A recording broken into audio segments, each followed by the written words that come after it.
सबसे पहले तो आपको गूगल करके देखना चाहिए कि 30 वीक मतलब 30 वीक्स का जो फीटस होता है, फीटस भी नहीं कहना चाहिए उसे, बेबी होता है माँ के पेट के अंदर, वो कितना बड़ा होता है। क्योंकि मेरे हिसाब से 30 वीक लगभग 7 महीने हुए। और बहुत सारे बच्चे ऐसे हैं जो असमय जब 7 महीने में पैदा होते हैं तो वो सर्वाइव कर जाते हैं, उनको तरह तरह की हेल्प दे के बचा लिया जाता है। बिना माँ के हों तब भी बचा लिए जाते हैं बहुत बार।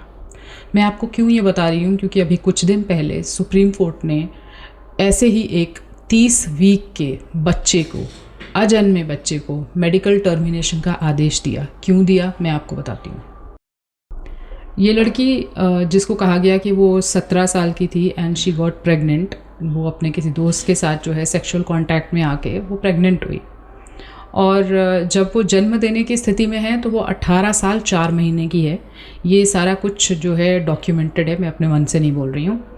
और तब उसने गुहार लगाई कि मुझे जो है इस बच्चे को टर्मिनेट करवाना है। और बच्चा जो है अब 30 वीक्स का हो चुका है, तो हाई कोर्ट ने मना कर दिया था। फिर वो सुप्रीम कोर्ट गई और सुप्रीम कोर्ट ने आदेश दिया कि हाँ ठीक है।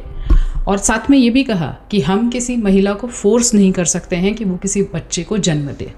सुनने में बहुत अच्छा लगेगा, आपको भी अच्छा लगेगा, बहुत सारे और लोगों को भी अच्छा लगेगा। लेकिन आप यहाँ पर प्रॉब्लम देखिए क्या है कि आप महिला को फोर्स नहीं कर सकते हैं। आप महिला को एक्चुअली किसी भी बात के लिए फोर्स नहीं कर सकते हैं, ना बच्चे को जन्म देने के लिए, ना विवाह में रहने के लिए, ना कोई भी शादीशुदा वाली चीज़ जो भी जिम्मेदारियाँ होती हैं वो निभाने के लिए। बेसिकली अब महिला को आप किसी भी बात के लिए फोर्स नहीं कर सकते हैं। So coming back to this case कि यहाँ पर जो है वो साफ साफ कह रहा है कि कोई दिक्कत नहीं है, टर्मिनेट कर सकते हैं। आप इसे मेडिकल टर्मिनेशन, अबॉर्शन जो भी बोलें, पर है तो ये एक बच्चे की हत्या। ठीक है, आप किसी भी तरह से इसको सोचें। और महिलाएं बहुत आहत हो जाती हैं एक्चुअली। एबॉर्शन राइट्स को लेकर के इतना ज़्यादा फेमिनिज्म में जो है बात हो चुकी है कि हर लड़की को लगता है कि अरे हाँ ये राइट तो होना ही चाहिए हमें, मतलब हम चाहें तो जन्म दें, हम चाहें तो मार दें। उनको ऐसा लगता है कि ये सिर्फ़ और सिर्फ मेरा अधिकार है इस बच्चे के बारे में फ़ैसला करना। और बहुत सारे ऐसे ही अधिकारों की वजह से बच्चों का नुकसान होना शुरू हो जाता है, जो कि हम लोग आजकल बहुत जो है आम बात है, देख रहे हैं कि माँ बच्चे को मार दी, अगर बॉयफ्रेंड के साथ देख लिया तो। और भी बहुत सारी चीज़ें, प्रोस्टिट्यूशन में डाल देना, ये सब यहीं से आता है। क्योंकि इस तरह के आदेश जहाँ पर दिए जा रहे हैं कि हम किसी महिला को फोर्स नहीं कर सकते, तो अब आप महिला को तो किसी भी चीज़ के लिए फोर्स नहीं कर सकते। और वो अब अपनी जो है अपने मन की हो गई है, वो जो मर्जी आए वो फैसला कर सकती है बेसिकली। अब आपको मैं इसका दूसरा पहलू थोड़ा सा ध्यान दिलाना चाहूँगी, और ये मैं पहले भी कई बार कोट कर चुकी हूँ कई जगह पर, कि जब भी आप जो ये जेंडर रेशियो की बात करते हैं कि इतने ही लड़कियाँ बची हैं, लड़के इतने हैं, तो हम उसमें ये वाले अबॉर्शंस काउंट नहीं करते हैं। और हमको नहीं पता चलता है कि यहाँ पर बच्चे का जेंडर क्या था। यानी कि वो लड़कियाँ जो अचानक से या बाय एक्सीडेंट या किसी और वजहों से, जो भी रीज़न रहा हो, रीज़न पर भी नहीं जाते हैं, पर वो प्रेग्नेंट हुई और उन्होंने अबॉर्शन करा दिया। बहुत बार तो पता भी नहीं चलता है और वो अपने मन से फैसले ले लेती हैं, क्योंकि कोर्ट भी कह रहा है कि आप जो है फोर्स नहीं कर सकते हो महिला को। तो हमको नहीं पता है कि इनका जेंडर क्या होता है, और इस वजह से बहुत सारी लड़कियां ख़त्म हुई। ये मैं नहीं कह रही हूँ, ये एक पूरी रिपोर्ट है कि जैसे जैसे फेमिनिज़म ने अबॉर्शन के राइट्स दिए एशिया में, वैसे वैसे स्त्रियां, लड़कियां कम होती चली गईं। और फिर ये हमारे ऊपर ही डाला गया, हमको ही ये अपराध बोध दिया गया कि हम अपनी लड़कियां ख़त्म कर रहे हैं। मैं ये भी नहीं कह रही हूँ कि कई कई जगहों पर ये नहीं हो रहा होगा, डेफिनेटली हो रहा है। ठीक है, छोटे छोटे पॉकेट्स में बहुत जगह हो रहा है, पर ये बाहर भी होता है। ऐसा नहीं है कि हमारे यहाँ ही हो रहा है सिर्फ। ठीक है, लेकिन बदनाम हमको किया गया इस चीज़ के लिए, भारत को, बल्कि पूरे एशिया को ही। तो जब इस तरह के अबॉर्शंस खुद कोर्ट करवाता है और उनको जो है ये राइट देता है लड़कियों को कि अब आप फैसला करेंगे कि आप इनको जन्म देना चाहती हैं या नहीं देना चाहती हैं, तब क्या जेंडर रेशियो ख़राब नहीं होता है? कोई ये प्रश्न नहीं पूछता। और ये खबर आई और चली गई, इसके बारे में किसी ने बात नहीं करी और किसी को पता भी नहीं चला बेसिकली। और पता चला भी होता तो मेरे ख्याल से तो फेमिनिस्ट ग्रुप्स में तो इसको सेलिब्रेट ही किया गया होगा।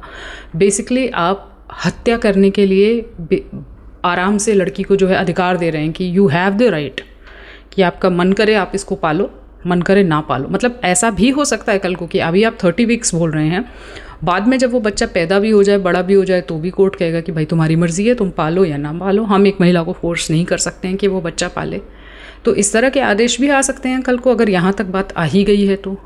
तो मुझे ऐसा लगता है कि ये एक षड्यंत्र के तहत हो रहा है और इतने धीरे हो रहा है, इतना साइलेंट हो रहा है कि किसी को इस बात की खबर नहीं लगती है और इस तरह की घटनाएं होती चली जाती हैं और बाद में स्टैटिस्टिक्स दिखा करके हमको ये कहा जाता है कि आप अपनी लड़कियां ख़त्म कर रहे हैं। अगर आप इसमें धार्मिक देखें पर्सपेक्टिव, तो हिंदू धर्म में तो इसको हत्या के बराबर माना गया है, मज़हब में भी इसको ख़राब माना गया है। मेरी और लोगों से जब बात हुई कि आप लोगों का मज़हब क्या कहता है इस बारे में, तो उन्होंने बोला नहीं, अबॉर्शंस को तो बहुत ख़राब माना गया है। कैथलिक्स में भी बहुत ख़राब माना जाता है, क्रिश्चियंस में भी इसको अच्छा नहीं माना जाता है। यही कारण है कि ये एक कारण है, बाकी दूसरे ट्रंप के अपने कारण थे कि जब वो आए तो उन्होंने अबॉर्शंस को ख़त्म किया और तब यहाँ पे फेमिनिस्ट ने सेलिब्रेट किया था कि हम लोग बहुत प्रोग्रेसिव नेशन हैं। मतलब आपकी प्रोग्रेस इसमें है कि आप कितने जो है अबॉर्शंस करवा सकती हैं। ये एक बहुत ही दुखद पक्ष था जिसके बारे में किसी हिंदू संगठन ने बात नहीं की और हम लोग बात करते भी नहीं हैं। बेसिकली इतनी ही बात होती है कि स्त्रियां दूषित हो गई हैं, परिवार जो है वो टूट रहे हैं। इसके सॉल्यूशंस के बारे में हम बात नहीं करते हैं कि इसको कैसे ठीक करना है, बल्कि इस तरह की जहाँ भी घटनाएं होती हैं उनको जो है सेलिब्रेट किया जाता है या उनको बढ़ावा दिया जाता है। हिंदू इन्फ्लुएंसर्स भी उसी तरह के हैं जो इन पे कभी पिन पॉइंट नहीं करते, ना इस पे बात करते हैं। क्योंकि देखिए अभी कोर्ट ने कह दिया जैसे कि आप जो है स्त्री को फोर्स नहीं कर सकते हैं कि वो एक बच्चे को जन्म दे, तो अब आप क्या ही कहेंगे। और इसके आगे बढ़ कर के बोलने की हिम्मत भी किसी की नहीं होती है और ना ही इन मुद्दों पर कोई ध्यान देता है। पर बात यही है कि ये सारी कड़ियाँ आपस में जुड़ी हुई हैं और जब बात यहाँ तक आती है तो आगे डिज़ास्टर शुरू होता है। ये डिज़ास्टर की शुरुआत है और इस पर ध्यान देना बहुत ज़्यादा आवश्यक है।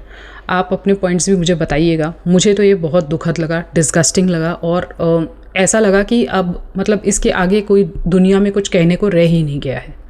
नमस्कार। श्रुत सखा मेरा अपना प्लेटफॉर्म।